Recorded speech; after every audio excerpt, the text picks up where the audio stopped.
Pessoal, sejam todos bem-vindos a mais uma capacitação da Mondiale. A gente tem feito uma série de capacitações, tem funcionado super bem e o melhor de tudo é que todas essas capacitações, além aqui do nosso webinar, ela está sendo transmitida e arquivada no Facebook da Mondiale e também no nosso canal de YouTube. Se você quiser entrar lá no seu Facebook, também você pode compartilhar para os clientes. Todas essas capacitações vocês podem mandar para os clientes também, já que elas não entram em detalhes de operação, ela fala do destino, o preço sempre, se houver preço, é preço de venda, e é uma maneira de ajudar você na concretização da sua venda. Nós estamos aqui à disposição de vocês para aquilo que vocês precisarem. Quem não recebeu a nossa visita virtual, fale com o seu executivo, para que você possa programar uma visita virtual nossa, até que a gente possa estar juntinho aí, dar um abraço, tomar um café com vocês. Ao lado aqui tem um chat, vocês podem colocar as perguntas que tiverem durante a apresentação. Nosso pessoal, os executivos e operadores estão participando, ou eles respondem na hora, ou ao final a gente também pode fazer um bem bolado de perguntas e respostas. Tá ok? Então, sejam bem-vindos. Acompanham também. Está conosco o Leonardo Coutinho, que é nosso diretor de Europa, todos vocês já conhecem de longa data, e o Félix é nosso diretor na Espanha. O Félix vai dar uma palavrinha já agora no começo sobre um produto super bacana que a gente tem previsto para final desse ano, novembro, fim de novembro, início de dezembro, que são os mercados de Natal no leste europeu e na Alemanha. Então é um programa bem interessante que a gente já pode ficar aí no raio para comercialização com produto diferente. E já na sequência, ainda eu acho que essa semana nós estamos lançando algumas promoções super interessantes em que o pagamento vocês vão poder dividir em até 10 vezes e a entrada pode ser dada daí a 60 dias, tudo com câmbio garantido, tudo em reais, bem interessante. E aproveitar que o câmbio está caindo para nos ajudar, se Deus quiser. Então, boa apresentação para todos vocês. Eu peço mais uma vez que desliguem o microfone e a câmera que está aí ao lado do microfone, porque aí a apresentação fica com melhor qualidade. Ao final, a gente pode reativar e falamos todos, tá bom? Abraço e obrigado. Bom dia, Edinho. Bom dia, pessoal. Bom dia. Vamos começar. Hoje temos várias novidades. Várias novidades. Vamos ver se está aqui. Acho que vocês já estão vendo minha tela, né? Sim, estamos vendo. Ok. Então, como o Marcos falou também, nós estamos com um caderno novo dentro do portal da Mondiale. Porém, todos os roteiros de 2021-22 já estão disponíveis para venda, para olhar também a disponibilidade e para colocar também os aéreos, entrosar com os circuitos, fazer tudo no portal da Mondiale. Como novidade, nós temos este carimbo aqui que fala de viagens seguros, Safe Travels. Tá? É um carimbo que está aprobado por el World Travel and Tourist Council, uma instituição privada de no lucro que fica com a central em Londres e que tem uma grande influência a nível mundial. As 250 empresas de turismo mais importantes do mundo fazem parte de esta associação privativa, tá? E a Travas ganhou este carimbo que dá confiança para os clientes. Está baseado em 4 pontos bem importantes. O primeiro é treinamento operacional e de personal, quer dizer, todo o staff da Travax foi treinado para estar ciente e poder aplicar as distintas medidas de profilaxis dentro de esta pandemia que a gente está passando. Tá? Estão implementadas todas as medidas em função da normativa das autoridades sanitárias locais, quer dizer, no caso da Travax, da Espanha. Tá? Como segundo ponto, está oferecendo uma experiência segura, quer dizer, como já na Travax a gente conseguiu estabelecer todos os protocolos profiláticos para o vírus, coronavírus, tá? Nós estamos passando isso para todos os nossos fornecedores, tá? Para os restaurantes, empresas transportadoras, hotéis, todos eles, para eles implementar também os mesmos protocolos, tá? Como terceira opção, estamos reconstruindo a confiança com os clientes. Quer dizer, todos os clientes que comecem a chegar na Europa serão informados de uma forma clara, consciente e atualizada de cada uma das medidas. Quer dizer, se no caso é preciso a máscara, se é preciso as luvas, se é preciso a distância social, tudo mais. Tá? Pensem que tudo isto sempre está localizado, está influenciado pelas autoridades sanitárias locais. Tá? E como último ponto, é um compromisso da Travax com o mercado turístico. Na forma melhor possível, a Travax está influindo nas empresas turísticas, nas autoridades turísticas e também nas autoridades políticas europeias e espanhóis. Para quê? Para formalizar o tráfego internacional do turismo, recuperar essa normalidade que nós tínhamos antes da pandemia. Ok? Então, depois de colocar em prática estes 4 pontos, a Travax ganhou este selo, este carimbo, tá? Que logicamente é um carimbo de confiança, uma sinal de confiança para todos os clientes, passageiros que vocês possam enviar para a Europa. Além disso, nós temos outra novidade. Olha aí, estamos no ambiente de Natal, estamos em Berlim, estamos numa cidade perto da cidade de Berlim, que chama-se Spandau, onde tem uma tradição bem importante dos mercados de Natal.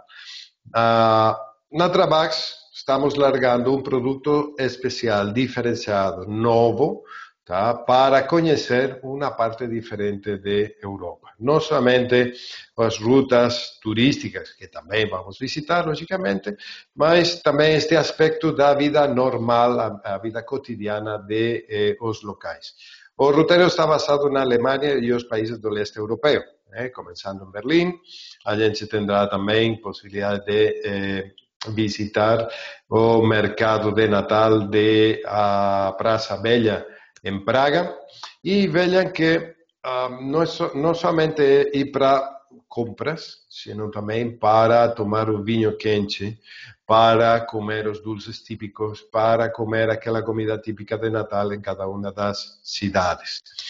De aí a gente irá para Budapeste. Aqui temos a Praça de Santo Esteban, com um show à noite de laser aí na fachada a igreja de Santo Esteban, e também com uma pista de gelo, para ter umas atividades também diferentes.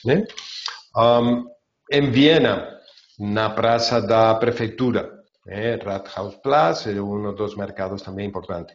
É super importante ter em conta que este tour está focalizado monográfico para os mercados de Natal. Então, não é que no tempo livre a gente recomenda ir para visitar, não. Nós vamos ir com nosso guia, na mão de nosso guia, para visitar cada um destes mercados.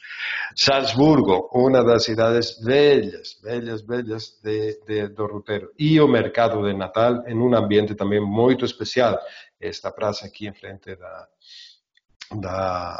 no canto da catedral, né? Então, finalizando também no próprio centro da cidade de Munique, tá? Na Marienplatz, aí temos a coluna com a Virgem Maria no meio, a prefeitura nova e a catedral à esquerda. Então, por isso, estamos preparando, já está largado, já está isto dentro do portal da Mundiale também. São 2 saídas, tá? 2 datas de saída, 2020, novembro 28 para a saída de Brasil no sábado a Berlim, e 28 de novembro e 5 de dezembro. E para sair de Brasil para Praga na segunda, novembro 30 e dezembro 7. Também são duas saídas com duas possibilidades de chegada ou em Berlim ou em Praga, e a partir daí a gente faz o roteirinho que a gente viu. Tá? Repito, monográfico de mercados de Natal, mas também com as dicas e as visitas dos monumentos de cada uma dessas cidades. Hoje temos conosco Júlio, nosso guia que vocês bem conhecem, e ele vai nos levar uma viagem virtual muito interessante na Espanha. Tá? A gente também pensa que no início as viagens para a Europa serão do tipo regional, não grandes circuitos de 30 dias, senão mais bem pequenos e em áreas regionais. Porém, a proposta dos mercados e a proposta, neste caso, da Andaluzia Brilhante, que nós temos também dentro de nossos roteiros. Ele vai nos levar nesta ruta do sul da Espanha, vamos ver também parte de gastronomia, vamos ver várias coisas. Eu quero fazer um pouquinho mais de ênfase aqui no Andaluzia Brilhante, que é o tour regular nosso, são saídas garantidas, tá? São sábados e domingos aqui na chegada para Madrid, e com valores agregados também bem importantes, como a excursão de Toledo incluída, aquela excursão opcional está incluída dentro do preço. Temos também os traslados de entrada e saída, café da manhã, buffet nos hotéis, as taxas, todas as taxas incluídas, seguro de assistência até 30.000 euros Schengen. Uma questão bem importante, agora que estamos falando de seguridade, de confiança, de carimbo, de confiança. Esse seguro aqui está com a companhia Mapfre, e neste momento a única companhia de seguro médico na Europa que tem incluído pandemia. Tá? Todos os outros seguros comprados em outros lugares ou em outra parte da Europa não tem incluído pandemia, quer dizer, pode ser que a gente tenha um seguro que cobrindo Covid-19, mas pense que o vírus vai mutar. E daqui a 6, 9 meses pode chamar Covid-20, já não estará coberto no seguro. Câmbio, o nosso é pandemia, qualquer seja o vírus incluído, tá? Então, vamos viajar. Já o Júlio está no ônibus, está esperando. Júlio, bom dia. Oi, bom dia. Tá me ouvindo? Bem? Sim. Sim. Espera aí, vamos. Aqui. Tô tentando pôr minha câmera, mas não está funcionando. Vocês estão vendo o PowerPoint agora? Estamos vendo a tela, sim. Tá bom. Então, vou começar já. Vou pôr o alarme aqui. Desculpem, a câmera parou de funcionar uns minutinhos. Não consegui pô-la de volta, mas acho que vocês já me conhecem o suficiente. O necessário hoje é ver a Andaluzia. Então, vou tentar explicar um pouquinho para vocês esse roteiro. Qualquer dúvida que vocês tiverem, por favor, me perguntem, que seja no Facebook ou agora, depois de acabar essa apresentação. Mas vamos começar já de uma vez, porque estamos falando de uma região com muitíssima história, muito patrimônio, monumentos a oferecer e muito pouco tempo para falar de tudo isso. Bem, não sei se vocês viram minha apresentação semana passada sobre o Marrocos, mas se não foi assim, eu realmente recomendo que vejam, porque grande parte da cultura árabe está presente também nesse roteiro, e sobretudo porque é um roteiro que a gente costuma oferecer junto, né? Muita gente quer passar 2, 3 semanas, e uma boa opção é fazer Marrocos e Andaluzia, que tem tudo a ver, por sinal, como vocês vão entender daqui a pouquinho. Bem, então vamos começar já de uma vez. Vocês vão ver na revistinha da Mondiale que tem vários roteiros que passam pelo sul da Espanha. Essa região nós chamamos hoje em dia de Andaluzia. Hoje em dia e há muito tempo também, né? Antes de existir o próprio país, já existia uma região que chamava a região dos Vândalos, que depois vai ser região de Al-Ándalus, né? Quando foi conquistada pelos muçulmanos, muito antes da Espanha existir. Estou falando do século VIII. E o nome mudou um pouquinho, mas continua sendo a mesma ideia, né? Nós temos esse roteiro que vai passar pelas principais cidades de Andaluzia, mas que começa em Madrid, onde chegam os principais voos internacionais. Então, aqueles que quiserem vir conhecer essa parte sul da Espanha, essa parte que está a cavalo entre a cultura cristã e a muçulmana, que nós dizemos que é mais a cabeça de África que parte da Europa, por tudo isso que tem em comum com Marrocos e com outros países árabes. Se vocês quiserem fazer esse roteiro, ele começa em Madrid, e nós estaremos chegando uma quarta-feira desde o Brasil, né? Esse primeiro dia, um transporte particular vai nos recolher do aeroporto, nossos clientes vão chegar até o hotel, como vocês já bem sabem. Esse primeiro dia é livre. Em Madrid, o hotel está muito bem comunicado. Todos os hotéis desse roteiro aqui, principalmente porque a gente vai estar passando em cidades que são não muito grandes, o transporte público espanhol é muito bom, estão muito bem comunicados, então a gente pode escolher para descansar um pouco, ou até mesmo para passear pelo centro de Madrid, o Parque do Retiro, o Gran Via à noite, sair um pouquinho, fazer as primeiras compras, passear por Madrid-Rio, enfim, há várias opções. Vocês já sabem que existe também a opção de pegar alguma noite pré-tour e ter um tempinho mais em Madrid. E já que a gente vai fazer uma viagem tão cultural como é conhecer essa região de Andaluzia, aqueles que tenham mais interesse na história, eu acho que é interessante chegar um pouquinho antes em Madrid, passar lá 3 noites, 4, e conhecer algumas das cidades ao redor, como podem ser Ávila ou Segóvia, que vocês estão vendo na imagem com esse aqueduto romano, ou esse castelo de época árabe, ou essas muralhas medievais. Enfim, já digo que se vocês quiserem oferecer essa viagem, vai ser sobretudo para a gente que está muito interessada em história e cultura. Enfim, acabando aí, o primeiro dia que vocês vão me encontrar, seja eu ou outro guia da Trabax e da Mondiale, nós já vamos ir saindo para o sul da Espanha, desde Madrid. Nós vamos parar numa cidade que chama Cáceres.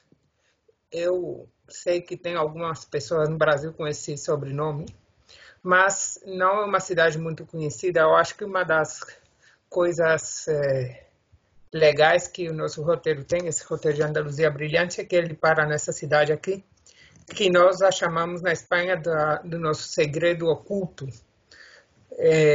Não reparei se em outras companhias, outras agências de turismo eles param aqui, mas eu acredito que não, porque apesar da beleza de Cáceres, como vocês estão vendo aqui na fotografia, ela não é muito turística.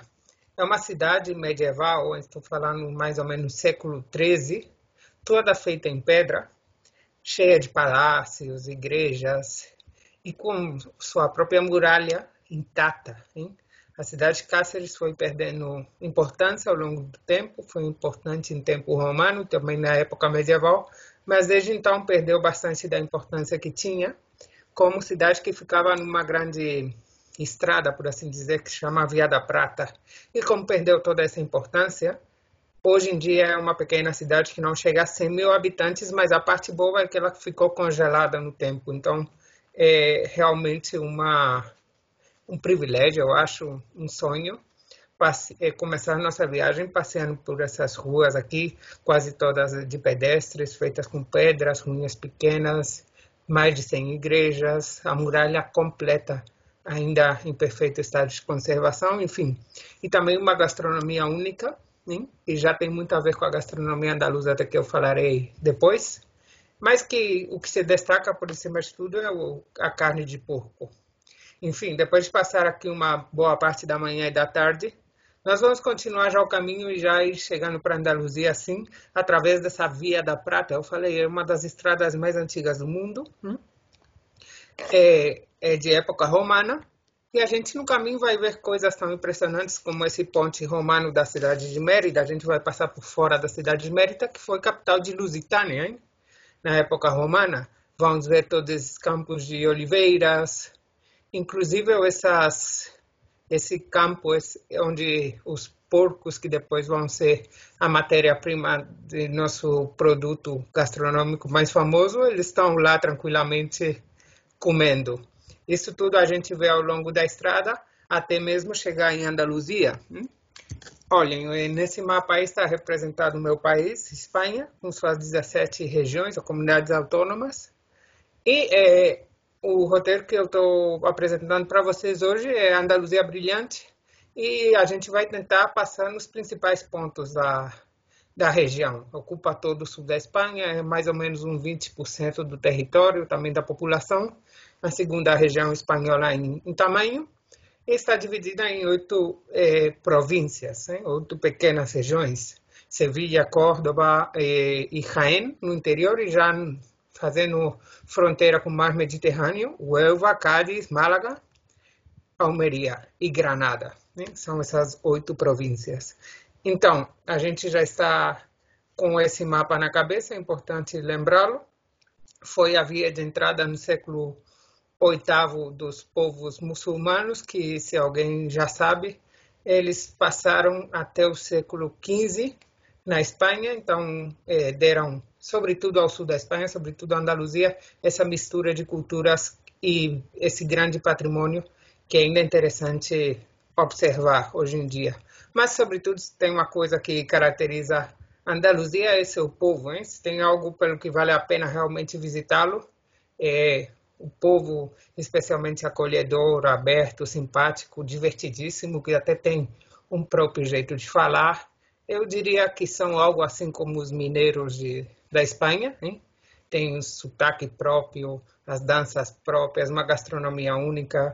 Enfim, acho que representam também o mais tradicional da Espanha, o mais simpático, eu diria, e realmente é uma cultura muito próxima da cultura latina que a gente tem na América do Sul.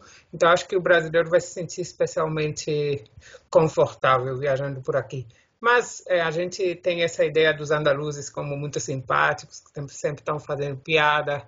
A Andaluzia é uma região que tem 300 dias de sol ao ano, então o povo gosta muito de ficar na rua. Enfim, vocês já sabem um pouco.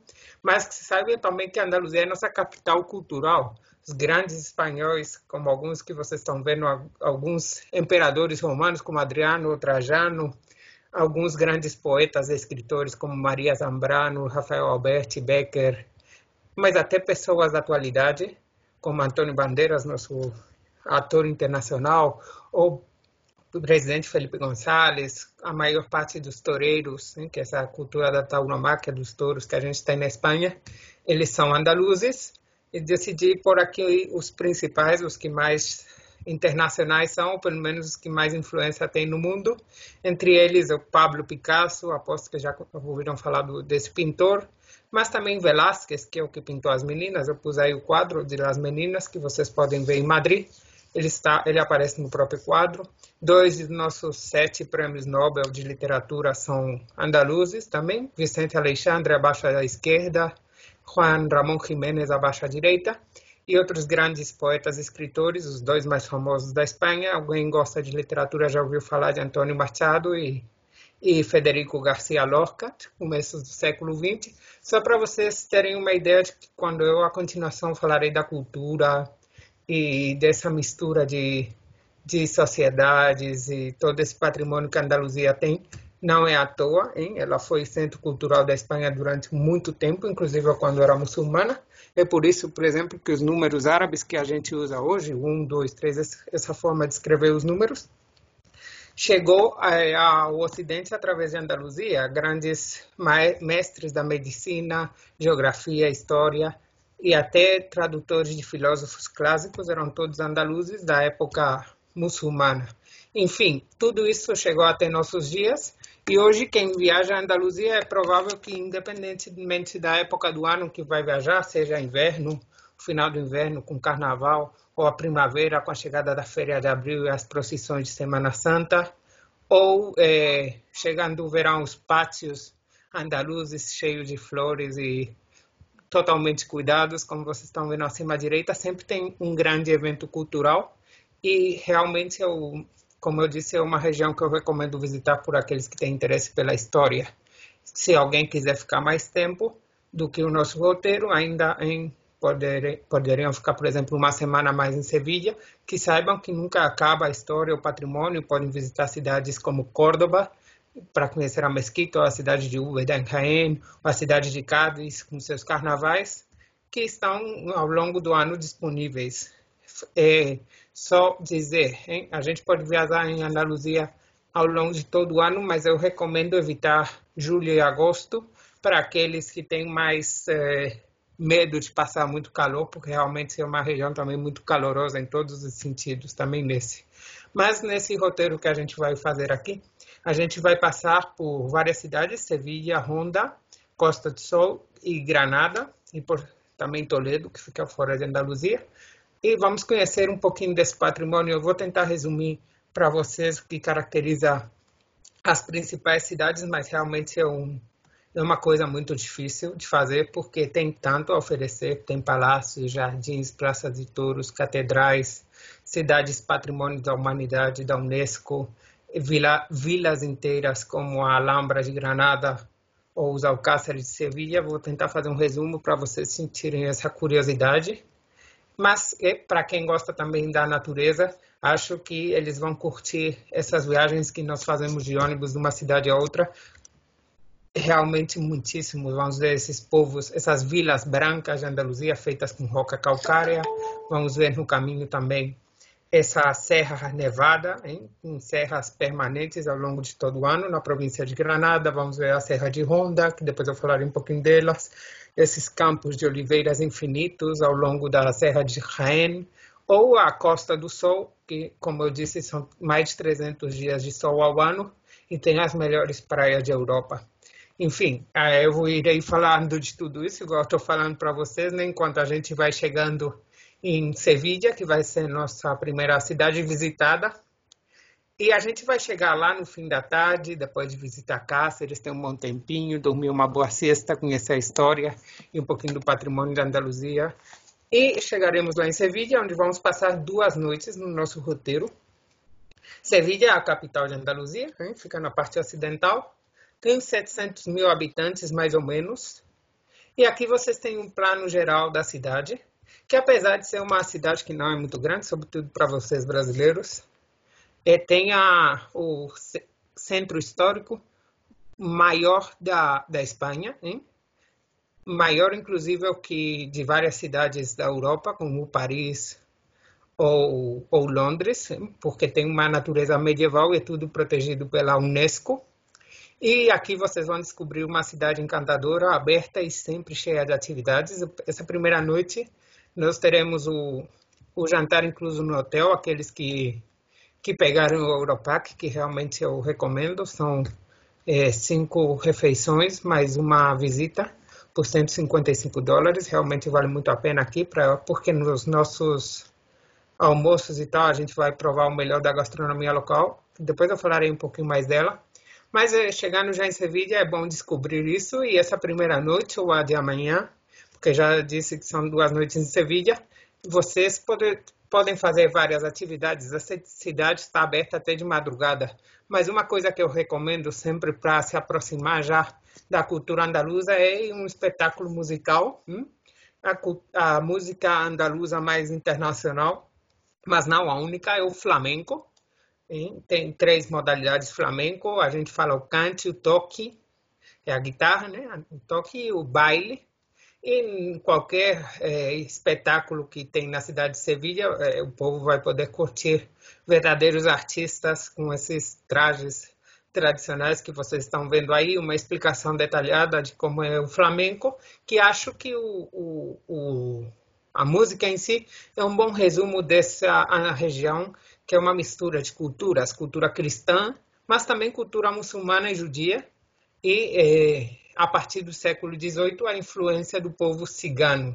Depois, em Granada, vamos falar um pouquinho mais em detalhe desse povo cigano, mas toda essa conjunção de diferentes culturas que conviveram pacificamente em Andaluzia durante séculos, nos deu como resultado uma coisa como o flamenco, que acho que é uma maravilha chegar a primeira noite num tablau, esses cafés onde se dança o flamenco, ou em um teatro, a preços bastante populares, entre 20 e 40 euros, dependendo da qualidade do show, e conhecer isso que a Andaluzia oferece ao mundo, que é sua música. Quem for especialmente amante da música provavelmente já ouviu falar de cantantes flamencos como Lola Flores, ou Cigala, ou Camarão de la Isla, ou Paco de Luzia, que dizem que foi o maior guitarrista da história, dizem que tinha 3 mãos, né, porque era impossível o que ele fazia, mas também de outros cantores andaluzes, como Rafael, Manuel Escobar, ou até o mais moderno David Bisbal, são todos influenciados por essa cultura andaluza. E essa palavra que nós associamos com a cultura espanhola, que vem também do flamenco, que é a palavra olé, que é um jeito de agradar e parabenizar os que estão fazendo a arte do flamenco, mas que hoje em dia já se usa, pelo menos na Espanha, para tudo. Enfim, depois dessa primeira aproximação, nesse sexta-feira, dia seguinte, nós vamos fazer uma visita o mais completa possível da cidade de Sevilha, mas se realmente tem um lugar onde eu recomendo fazer uma parada, uma semana, hein? Uma coisa que é possível fazer com trabalhos em Ancuradouro, é essa de Sevilha, porque apesar de ser pequena, como eu disse, é uma cidade que tem um patrimônio imenso, muita história, hein? Desde a época romana, em que era chamada de Hispalis, até a época muçulmana, e depois foi conquistada pelos reis católicos, e até nossos dias foi uma evolução permanente que nos deixou essa cidade que poderia ser algo assim como capital cultural do mundo, pelo que eu vou explicar a continuação. Nessa visita a gente vai com guia local conhecer alguns dos pontos principais. Aqui vocês estão vendo a Praça de Espanha, mas a visita costuma começar com a visita do rio Guadalquivir, o rio da cidade de Sevilha, e vai direto até o Oceano Atlântico, apenas menos de 100 quilômetros de lá. A gente vai fazer uma parada para conhecer, por exemplo, esse bairro de Triana, que vocês estão vendo aí na frente, o bairro mais tradicional de Sevilha. A Torre do Ouro, que vocês também estão vendo aí, que é chamada assim porque na época que foi construída, lá pelo século XII e XIII, o reflexo que ela punha na água era igual ao ouro. Era uma torre defensiva criada pelos muçulmanos e depois modificada pelos cristãos, quando conquistaram a cidade de Sevilha no século XIII.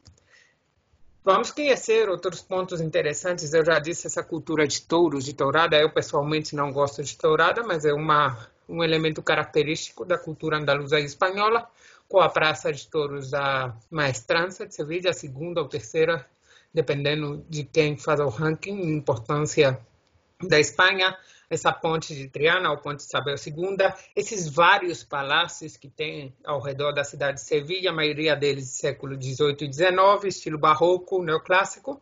Um deles eu pus na foto, o Palácio de São Telmo. E vamos conhecer, sobretudo, uma parte muito cultural, muito interessante, muito única da cidade de Sevilha. Quem gostar de história já sabe que os primeiros anos do século XX, estou falando 1910, 1920, houve uma Primeira Guerra Mundial e o mundo inteiro passou muito mal, mas não foi o caso de Sevilha. Sevilha começou a organizar uma exposição universal, que depois virou uma exposição ibero-americana, para ser inaugurada no ano 1929. 1929 é o ano que houve essa grande crise econômica, né? O crack do 29, mas foi talvez o melhor ano da história de Sevilha, e a cidade inteira se modernizou e se encheu de pavilhões, edifícios relacionados com os países da Hispanoamérica, Brasil, Estados Unidos, Marrocos e Portugal. E quase 100 anos depois, agora 90 anos depois, a gente ainda tem esses presentes que cada país que participou dessa exposição cultural participou. Por exemplo, aí vocês estão vendo o pavilhão de Colômbia, o de Portugal, o pavilhão abaixo à esquerda de Peru e o da Argentina. Tudo isso aí ainda continua, cada um tem elementos arquitetônicos característicos do seu país de origem, como, por exemplo, também o pavilhão do Brasil, acima à esquerda, o estilo neocolonial português. Hein? Talvez alguém pense ter visto alguma coisa similar no Brasil. Esse edifício hoje é parte da Universidade de Sevilha. Tem o pavilhão de Marrocos, com essa mesquita branca, o pavilhão de Guatemala, o pavilhão Mudéjar, etc. E Mudéjar é uma arte característica da região da Andaluzia que mistura o gótico cristão com a arte árabe. E o maior pavilhão foi a Praça de Espanha, com esse grande edifício, com esse canal artificial, com 4 pontes, hein? Cada uma representa um dos 4 reinos que criaram a Espanha. A gente poderá ter um tempinho livre lá na visita. Quem quiser até pode andar de barquinho no canal ou simplesmente passear por esse grande parque de 190 metros de diâmetro, que tem a forma, digamos, de um corpo abraçando quem chega lá, em um semicírculo. Essas asas do edifício se abrem como se fossem os braços e representa precisamente isso, é o abraço que Espanha dá à América. Então é muito bonito começar a visita de Sevilha assim, sobretudo porque nós somos sul-americanos, vamos ver também o Brasil lá representado e, por sinal, muitas vezes o guia local é brasileiro de nascimento. Talvez vocês não conheçam ainda Sevilha, mas já virou essa praça de Espanha no filme de Star Wars e muitos filmes mais, porque sua beleza é incomparável. E, por sinal, nessa praça também teremos uma boa ocasião para conhecer a história de Espanha, porque tem lá 48 bancos que representam cada um deles uma província espanhola e tem um desenho em cada uma com azulejos representando o momento mais importante da história da província. Aí eu pus uma seleção desses banquinhos. É uma ocasião espetacular de conhecer a história do meu país. E também vamos conhecer nessa visita um parque, que é o Parque de Maria Luisa, um parque enorme, que faz de Sevilha uma das grandes cidades mais verdes do mundo, hein? Esse parque foi feito no final do século XIX, é conhecido como o Parque do Amor, o parque mais romântico da Europa. Está cheio de árvores e de pequenos edifícios de estilo neoclássico, neomudéjar, etc. E foi construído pelo Duque de Montpensier, que era filho do rei da França, hein? Luís Felipe de Orleans. Foi feito dele para sua namorada, Maria Luisa, por isso que é chamado Parque de Maria Luisa, e representa precisamente o amor. Teremos um tempo para passear por lá e realmente acho que é um lugar muito especial. Por isso, um dos nossos poetas mais internacionais, Gustavo Adolfo Bécquer, passava grande tempo lá. Ele era um apaixonado da vida de qualquer mulher e eu sei que foi amplamente traduzido ao português. E aí eu deixei uma poesia para vocês, hein? Que é poesia perguntando: cravas no meu olhar o teu olhar azul? Que é poesia? E ainda me perguntas: poesia eres tu? Eu acho que esse parque é um lugar que a gente se sente muito especial, especialmente aqueles casais, os apaixonados e tudo. Mas ainda temos que continuar nossa visita, que, como eu digo, é muito completa, leva toda a manhã e parte da meia-tarde aí. Vamos conhecer ainda outros parques de Sevilha, por exemplo, esse parque de Murillo, um pintor espanhol, feito nas antigas muralhas da cidade, que foram derrubadas. Você já sabe a história, né? As cidades tinham todas uma muralha, começaram a crescer e na maioria dos lugares e de casos desapareceu. E hoje em dia, em volta da antiga muralha, temos quantidade de parques e avenidas. E dentro da muralha ainda vamos conhecer o bairro de Santa Cruz, que é o bairro mais típico de Sevilha. O bairro mais antigo também, né? Aquele que ficava dentro da muralha. Antigo bairro judeu. A população judia até o século XV era grandíssima na cidade de Sevilha, mas com a invasão com a subida ao poder dos reis católicos, eles foram expulsos da Espanha e desde então esse bairro ficou sendo o bairro central de Sevilha, mas continua conservando essas características. Por exemplo, está cheio dessas laranjeiras que são mais tradicionais na cultura árabe e judia, essas ruínas de pedestre, essas casinhas pintadas com calcário em diferentes cores, esses banquinhos de azulejos. Isso aí ainda continua assim a dia de hoje. A gente vai fazer um passeinho por lá, até chegar no monumento principal do bairro de Santa Cruz, que é a Catedral de Sevilha. É a maior catedral do mundo, só não é a maior igreja, porque tem 2 basílicas maiores, uma é a de São Pedro no Vaticano, outra é a da Aparecida lá no Brasil, mas é uma catedral gigantesca, e também com uma mistura de estilos impressionante. Catedral já nos diz que é um edifício católico, né? Então tem uma mistura de gótico, barroco e tudo aquilo, mas também, como curiosidade, foi feita em cima de uma antiga mesquita, hein? Porque até o século XIII eu já disse que Sevilha foi uma cidade árabe. E como exemplo, temos a própria torre da catedral, o campanário, onde fica o sino, que é uma torre que antes era a torre da mesquita. A gente a chama de Giralda, porque Lá em cima tem um homenzinho que gira em função do vento. Mas, para quem assistiu minha apresentação de Marrocos semana passada, provavelmente está lembrando a Kutubia de Marrakech, porque é a torre gêmea, hein? Uma torre de 104 metros que a gente pode ver quase de qualquer ponto de Sevilha. A gente pode subir lá no tempo livre e tem uma vista impressionante da cidade inteira. Enfim, a gente vai acabar essa visita já com bastante fome, né? Já estão acabando lá pelas 2 da tarde, depois da manhã toda descobrindo a cidade. E vamos ter no Europac um almoço incluído. E realmente eu recomendo muito, porque a gente vai ter essa primeira experiência com a gastronomia tipicamente andaluza. Os andaluzes, sobretudo em verão, eles tomam um gazpacho, ou um salmorejo, que é, por assim dizer, uma sopa com base de alho, azeite de oliva e tomate. E já o gazpacho e o salmorejo têm algumas pequenas diferenças.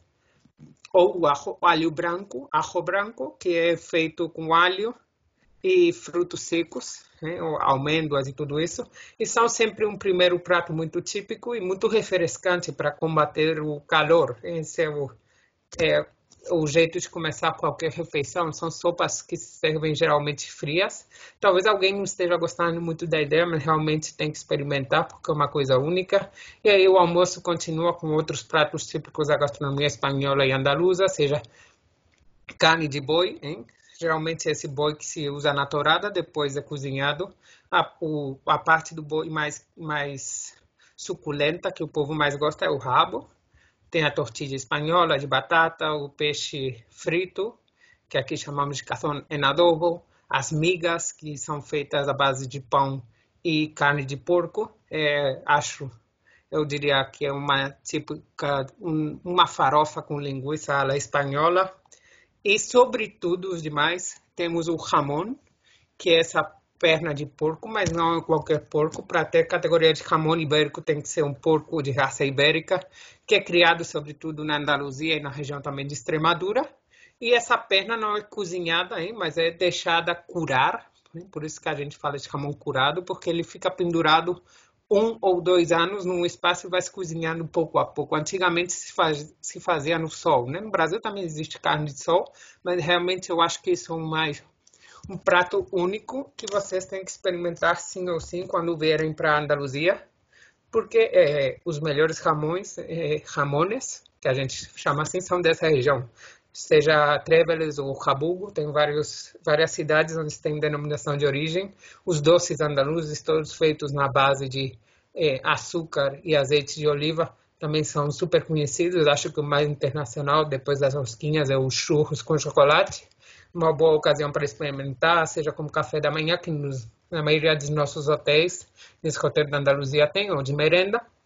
Vale a pena experimentar os doces e também as bebidas, os líquidos que temos no sul da Espanha. Por cima de todos eles, e apesar de que a gente não bebe diretamente, nessa região se usa para tudo esse ouro líquido que nós chamamos, que é o azeite de oliva. Para vocês fazerem uma ideia, metade do azeite de oliva que se produz no mundo é feito aqui na região de Andaluzia.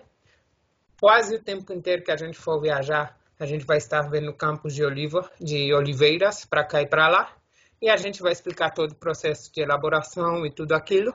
E em todas as nossas refeições no Europac, temos um azeite de oliva de melhor qualidade, por sinal sempre um acompanhamento de azeitonas também, que as melhores também são dessa região. Enfim, azeite de oliva vai ser um produto que vai estar 100% presente na nossa viagem, mas também outras bebidas. Tem os melhores vinhos para aqueles que gostam de vinho branco, os melhores vinhos da Espanha, na região de Andaluzia, é o vinho de Jerez, e essas misturas de vinho com frutas, que a gente chama de sangria, ou com bebida gasosa, como é o rebujito andaluz, e muitas marcas de cerveja, também para aqueles que gostarem de cerveja, os andaluzes adoram, um jeito também de combater o calor, cerveja Cruzcampo, Alhambra e outras marcas. Enfim, realmente vale a pena pegar aqui o Europac para ter essa experiência da gastronomia local andaluza, que eu acho imbatível, uma das melhores do mundo. E depois do almoçar, temos a tarde livre em Sevilha. Tem tantíssimas atividades que eu realmente tenho meus problemas para recomendar uma só. A gente pode passear de barco pelo Rio Guadiana, para conhecer um pouquinho esse rio desde que Cristóvão Colón saiu para a América. Podemos passear a cavalo pelo centro da cidade, aqueles que gostam mais dessas atividades, visitar o interior da catedral. E por que é interessante para vocês saberem, Cristóvão Colón saiu daqui, em Sevilha era um porto, no rio Guadiana, e dali a menos de 100 quilômetros você chegava no Oceano Atlântico. Esse caminho que Colón fez, partindo da cidade um pouquinho ao sul de Huelva, e por essa razão ele está enterrado na Catedral de Sevilha. Na catedral, no interior, vocês também têm laranjeiras, que é a prova de que lá antes tinha uma mesquita, e a laranjeira é uma árvore típica muçulmana, eles que trouxeram para a Europa. Ou a gente pode visitar o Arquivo das Índias para conhecer os primeiros anos da história da conquista da América, que vocês estão vendo abaixo à esquerda. Mas, sobretudo, eu acho que a atividade opcional mais recomendável talvez seja visitar o Real Alcázar de Sevilha. É um palácio real, ou seja, residência oficial de uma família real, seja rei ou príncipe ou o que for, mais antigo do mundo, hein? Esse é Alcázar. Alcázar não tem mais que dizer palácio em árabe. Foi construído no século VIII, as primeiras partes desse castelo, ou seja, há quase 300 anos. E desde então ele foi reformado, ampliado por cada dinastia que veio, seja essa muçulmana ou cristã. Então temos uma mistura de estilos e uma grandiosidade nesse Real Alcázar de Sevilha, que ainda hoje é usado pela nossa família real quando eles visitam Sevilha, que é impressionante. É uma quantidade de jardins, cada um: jardim do príncipe tal, jardim da princesa qual, jardim dos embaixadores, jardim dos reis. Tem quantidade de jardins dedicados também à cultura grega, latina, romana, etc., que é uma coisa única, feita com um bom gosto, impressionante. Por isso é sempre escolhida por vários filmes e séries de televisão, como Game of Thrones, como vocês estão vendo na imagem. E os edifícios também foram feitos sem pensar no dinheiro que era usado, hein? Vocês já conhecem essas histórias dos sheiks, histórias e lendas dos sheiks árabes. E aqui temos um bom exemplo, por exemplo, dessas decorações em mármore, em gesso, em pedras de diferentes tipos, sobretudo de madeiras, essas formas geométricas, que depois eu falarei. Aí vocês têm, por exemplo, alguns pátios interiores, o pátio da rainha. Embaixo vocês têm a sala dos embaixadores, com essa cúpula impressionante que parece feita em ouro, e com essas formas geométricas, mas também a arte cristã, hein? Esses tetos, essas bóvedas góticas, ou esse pedaço de muralha aí que está na fonte de Mercúrio, acima à direita, que era uma muralha originalmente muçulmana, que foi modificada pelo rei Pedro I. E aqui embaixo vocês estão vendo também a Porta dos Leões, porque a Andaluzia, o leão, né, é sempre um elemento que se relaciona com o poder dos imperadores, o poder dos sheiks, os poderes dos reis, que a gente vai falar constantemente dele ao longo dessa rota. Fiquem com essa porta na cabeça. Era a porta de entrada da cidade amuralhada e o novo Alcázar de Sevilha. É uma visita que eu realmente recomendo muito fazer. Essa tarde livre que a gente tem em Sevilha, à noite a gente pode voltar por um bar onde se esteja cantando flamenco, ou simplesmente curtir um pouquinho mais do nosso tempo livre, visitar o bairro de Triana. Tem muitíssimas opções. A gente pode visitar também a Exposição Universal de 1992, que é muito mais moderna e tem edifícios super modernos, mas fica longe do centro. São muitas as atividades que a gente pode fazer em Sevilha, mas temos que continuar nossa viagem, porque nesse sábado, dia seguinte, temos um dia maravilhoso, onde vamos começar a entrar na província de Málaga. A capital da província de Málaga é a cidade de Málaga, mas são tantas as vilas e as cidadezinhas com interesse que nós temos que escolher uma ou outra. Em função da época do ano que for, nós vamos dormir na mesma cidade de Málaga, ou se for verão, a gente vai escolher outra cidade da Costa do Sol, para a gente ter um tempo para ir à praia e curtir dessa vida mais marítima. Mas o que a gente sempre faz é passar na cidade de Ronda. E a razão é a própria fotografia que vocês estão vendo. A gente vai atravessar uma serra, que é a Serra de Ronda, uma serra muito relacionada com essas lendas de bandidos. O Quixote passou em serras parecidas. Tem tudo a ver com a invasão árabe e tudo isso. E a cidade de Ronda, acho que é um exemplo de cidade que resume toda essa cultura andaluza, porque fica no meio da serra, como vocês estão vendo, bem na beira desse canyon, por assim dizer, que vocês estão vendo na imagem. A cidade fica em cima, atravessada por essa ponte que vocês estão vendo aqui embaixo à direita, que é a Ponte Nova, uma ponte de pedra feita no século XVIII para comunicar a cidade de Ronda, que desde a época dos romanos era uma grande fortaleza.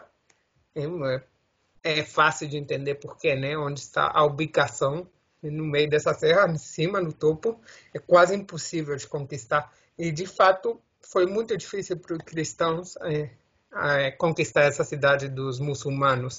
Em Ronda, a gente, além desse espetáculo maravilhoso, que mistura o melhor que a natureza nos oferece com a impressionante mão de obra do ser humano, vamos ter a ocasião também de passear pelo centro, conhecer essa cidade branca, que é uma das muitas vilas brancas de Andaluzia. Essa muralha também em perfeito estado de conservação, ter um tempinho para comer alguma coisa e, sobretudo, para comprar algum artesanato. Eles são especialistas em artesanato de barro, azulejos, enfim. É uma pequena cidade, mas com muitíssimo interesse, e a gente tem uma visão impressionante da paisagem do sul da Espanha, desde acima dessa ponte, hein? Não apropriada para quem tem vertigem. Em Ronda temos também uma das mais impressionantes praças de touro da Espanha, para aqueles que forem mais interessados. Por exemplo, meu avô, que é brasileiro, mas, enfim, o pai dele era espanhol, ele é doido por essas praças de touros. A de Ronda é obrigatória, porque é a mais tradicional da Espanha toda. Eles ainda usam esses trajes, esses vestidos típicos do século XVIII. Saindo de Ronda, a gente vai caminho da Costa do Sol e na estrada a gente vai ver esses povos, essas vilas brancas de Andaluzia, que são feitas com adobe, barro, palha e calcária, que dá essa cor tradicional. Há muitas teorias sobre por que essas cidades são brancas, mas a mais aceitada é que é o material mais barato para elaborar essas casas, muitas de origem medieval que continuam em pé. É realmente um prazer para os olhos, andar nessa estrada até chegar na Costa do Sol, vendo cidades assim. E por curiosidade, no Marrocos também temos muitas. Eu já mostrei, por exemplo, na semana passada a Chefchaouen, que era toda azul. Também temos cidades azuis em Andaluzia. Enfim, vamos ir vendo essa paisagem até chegar bem na beira do mar Mediterrâneo. Tudo isso que vocês estão vendo na imagem, nós também vamos ver na estrada. É a região de Málaga, a província de Málaga, na Andaluzia, é cheia de praias, por isso é a região favorita dos europeus para virem passar o verão. E a gente vai dormir aqui na Costa do Sol. Eu já disse, dependendo da época do ano, numa cidade ou outra.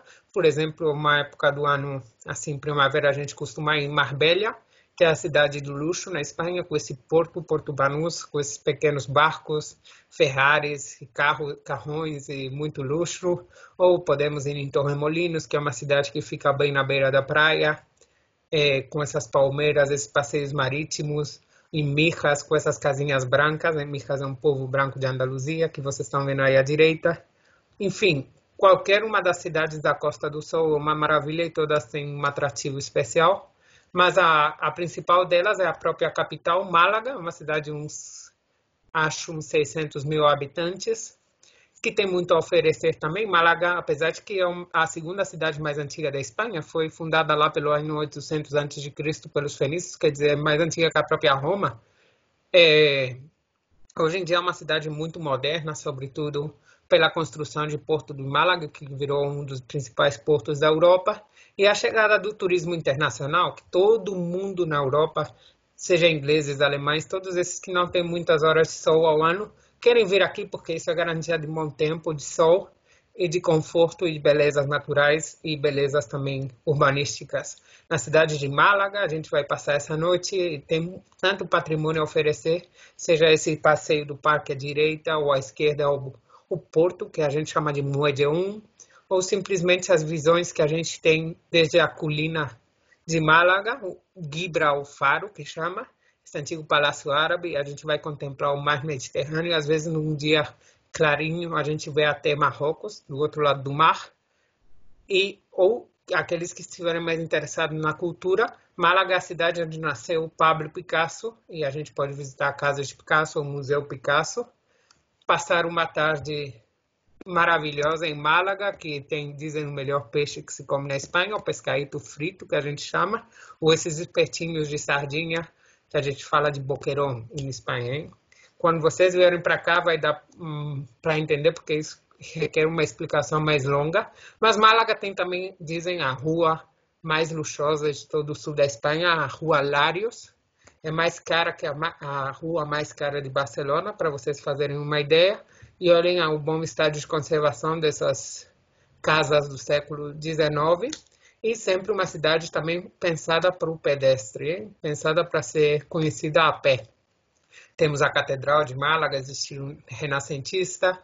Ou como prova da antiguidade da cidade, temos essa Alcazaba, essa fortaleza muçulmana, mas que está em cima de um teatro romano do século I, ou seja, 2000 anos de história do teatro romano. E que aqueles que simplesmente quiserem passar um bom tempinho, praia, beber uma sangria, enfim, Málaga é uma das cidades mais movimentadas da Espanha, é sempre pensada, como eu disse, para pedestres. E desde Málaga tem vários ferries, vários barcos, inclusive aviões, porque o aeroporto de Málaga, para a chegada de turismo, é mais movimentado ainda que o de Sevilha. É um bom ponto de partida para ir até Marrocos, sim? Tem esse roteiro na nossa revista. Ir de Málaga a Marrocos, da Costa do Sol até Marrocos, atravessar, conhecer esse ponto que está apenas uns quilômetros mais além do mar Mediterrâneo, e conhecer esse outro país com cultura compartilhada com a região de Andaluzia. Mas, enfim, temos que continuar, e vamos continuar indo para a cidade de Granada no dia seguinte, né? Temos o jantar incluso na Costa do Sol, no hotel, e no dia seguinte a gente vai para Granada, tentar chegar o antes possível, porque se tem... o alarme já tocou aqui. Se tem um lugar emblemático da cultura andaluza, espanhola e uma das maravilhas do mundo, mesmo que oficialmente não seja uma das 7, na minha opinião, a gente não pode perder essa Alhambra, que essa grande cidade medieval muçulmana não é um palácio, não é um castelo. A gente tem que pensar mais nisso como uma cidade de palácios. O máximo representante da cultura árabe, talvez do mundo, porque está totalmente intacta. É a única cidade medieval que a gente tem de cultura muçulmana na Europa, e está igualzinha, com umas pequenas diferenças só a respeito de como estava no século XV, e por isso realmente é espetacular vir aqui em Granada. Vale realmente a pena conhecer a Alhambra. Alhambra, que dizem em árabe, a vermelha. Dizem que, em origem, essas cidades tinham um aspecto bem mais vermelho que hoje em dia. Seja de um jeito ou de outro, eu quero que vocês pensem que quando a gente entra na Alhambra, a gente está passeando num paraíso. Porque a Alhambra foi projetada para representar o paraíso dos muçulmanos, o paraíso do Corão, mas na Terra, hein? É o máximo representante dessa época dourada que a Espanha viveu na época muçulmana, e sobretudo do reino Nazarí, em séculos 13, 14 e 15, que foi um reino muçulmano do sul da Espanha. A gente chama de reino de Granada. Entrando na Alhambra, a gente vai descobrir uma cidade antiga, uma cidade que hoje em dia só vivem lá os turistas que ficam hospedados no hotel que tem dentro, mas que está igualzinho estava na época árabe e depois na conquista dos reis católicos, 1492, mesmo ano que foi descoberta a América. Os reis católicos conquistaram a Alhambra de Granada e o último rei de Granada se rendeu ante eles. Hoje em dia, temos essa mistura também de culturas representada. Temos os primeiros, digamos, a primeira pedra da Alhambra foi posta lá no século XIII até o XV. A gente vai encontrar, por exemplo, portas de entrada de um estilo ou de outro, um palácio feito pelo nosso rei Carlos V, quando ele conquistou, depois de conquistar a América, ou está cheia de representações de cultura árabe. Por isso dizem que a Alhambra é a poesia mais maravilhosa que foi escrita nunca. Quem entender árabe vai descobrir que cada quarto, cada jardim, cada pequeno palácio está cheia de literatura. Como vocês estão vendo aí abaixo à esquerda, é a árvore da vida. Ou todos esses jardins e palácios, que são os palácios nazaris. Olha, os muçulmanos não tinham essa ideia que nós temos na cultura ocidental de fazer algo que fosse durar para sempre. Cada geração tinha que fazer uma coisa nova. Cada novo rei tinha que construir um novo palácio para demonstrar que na sua época também tinha havido muito poder e dinheiro. Então a Alhambra é cheia de pequenos palácios, cada um feito por um rei diferente, que nós chamamos de palácios nazaris, cada um com sua característica, um representante dos seus tempos, mas todos são uma maravilha da arquitetura. Temos formas geométricas quase impossíveis, porque os muçulmanos, uma coisa que eles não faziam era representações religiosas, igual os evangélicos, não gostam de imagens de Deus, nem de Maomé, nada, mas são os melhores a fazer formas geométricas, brincando com pedra, madeira, tijolos, e toda essa conjunção, toda essa mistura de estilos arquitetônicos nós temos na Alhambra. E temos também os jardins, igual eu falei no Real Alcázar de Sevilha, cada jardim tem sua dedicação, está dedicado a uma temática diferente. E o objetivo era fazer da Alhambra, como eu disse, um paraíso. E por isso dizem que a Alhambra é para ser curtida com 5 sentidos, né? A gente vai ter umas visões impressionantes, que vocês estão vendo, por exemplo, nessa imagem do Palácio dos Leões, o Parque dos Leões, hein? Eu já disse que o leão é um animal emblemático dos reis e governantes da Andaluzia, mas também não é só a visão, né? O olfato, esse cheiro de flores sempre bem cuidadas, o ouvido, a audição, com a água que é onipresente, o barulhinho da água caindo, os passarinhos cantando, mas também o tato. A Alhambra está cheia de metais preciosos, pequenos, essas construções que dá vontade de encostar, né, para perceber a textura. É tudo disponível, mas também o gosto. Eu sempre peço para os meus turistas irem com um sanduíche de jamão ibérico para ter os 5 sentidos juntos. Enfim, realmente a gente vai se sentir num paraíso árabe. Vamos fazer uma visita com guia local. É impossível, mesmo que a gente ficasse uma semana, conhecer todos os detalhes da Alhambra e da história dessa cidade de palácios.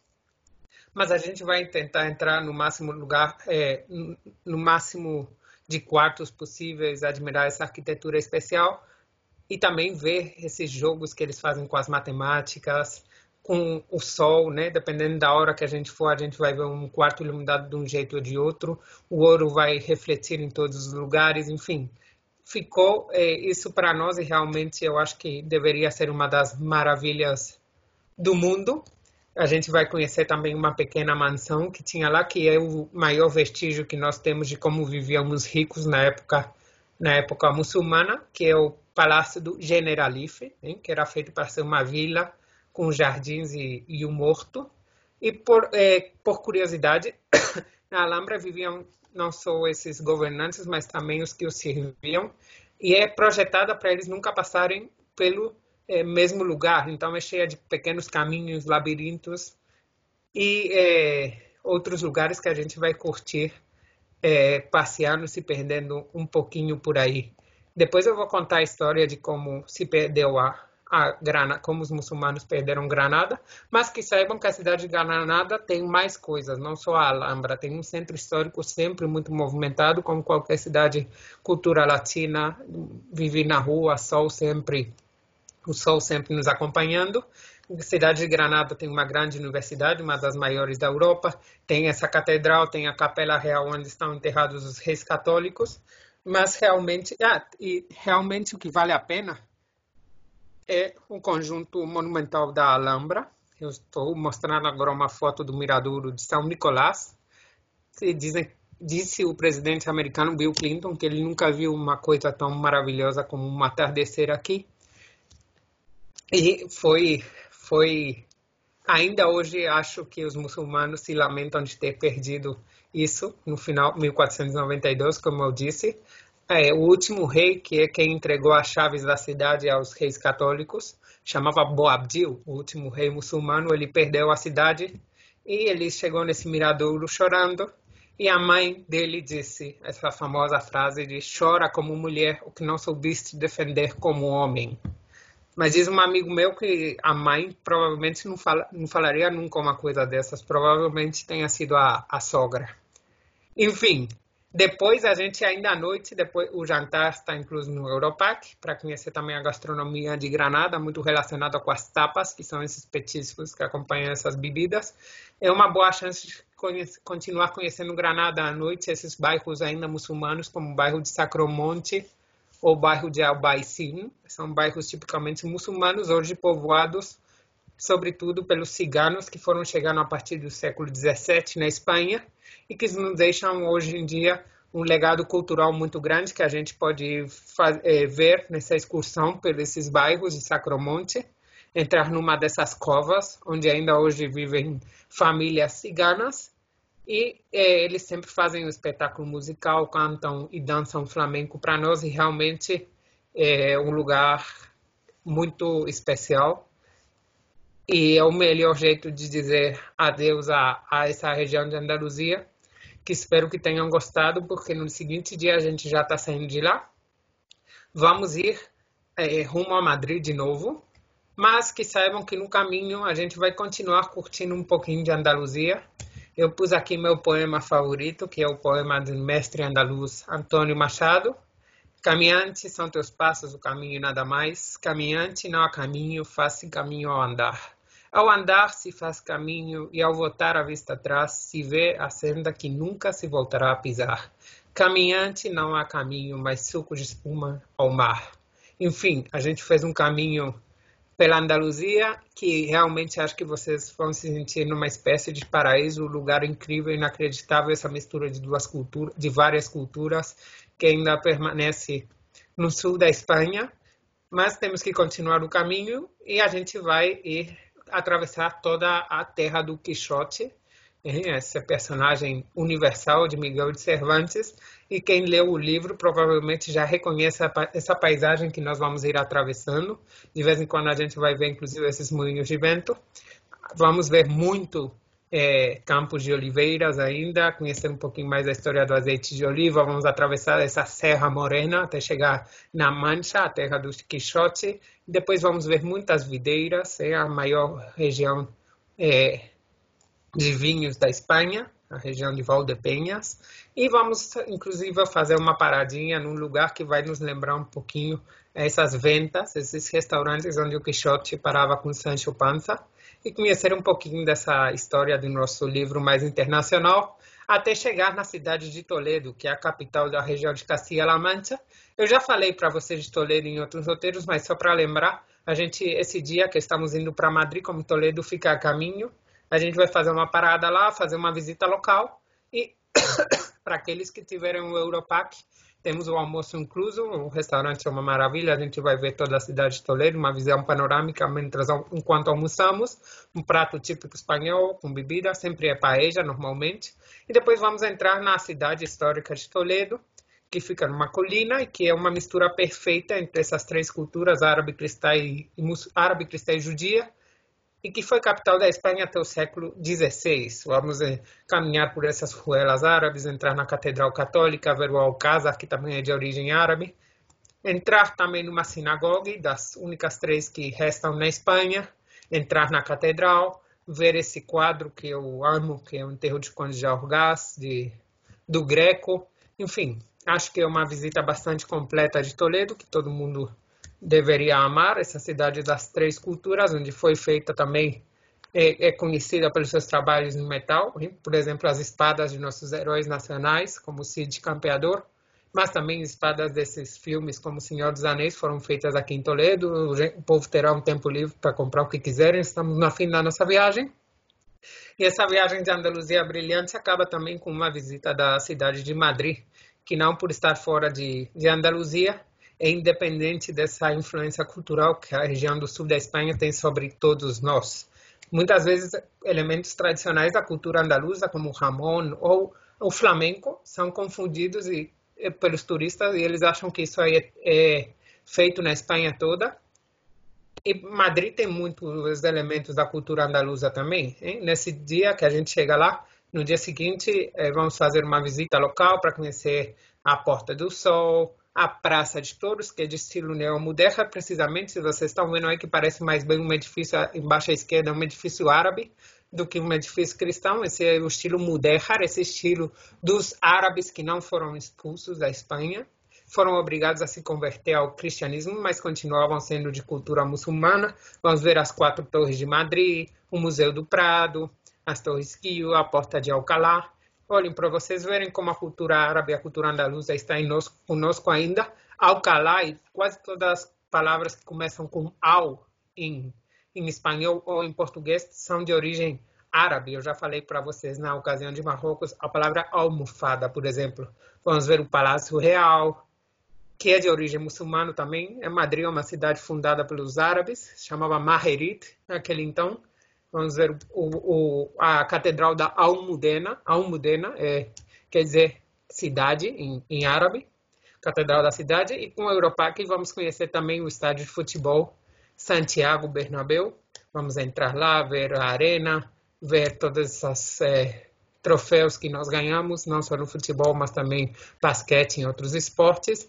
E teremos o resto da tarde livre para continuar curtindo Madrid. E quem quiser pode ainda pegar 1 ou 2 noites post-tour para continuar curtindo a cidade, mas, em geral, quarta-feira estaremos já voltando para o Brasil depois de ter curtido a região de Andaluzia. Então, muito obrigado.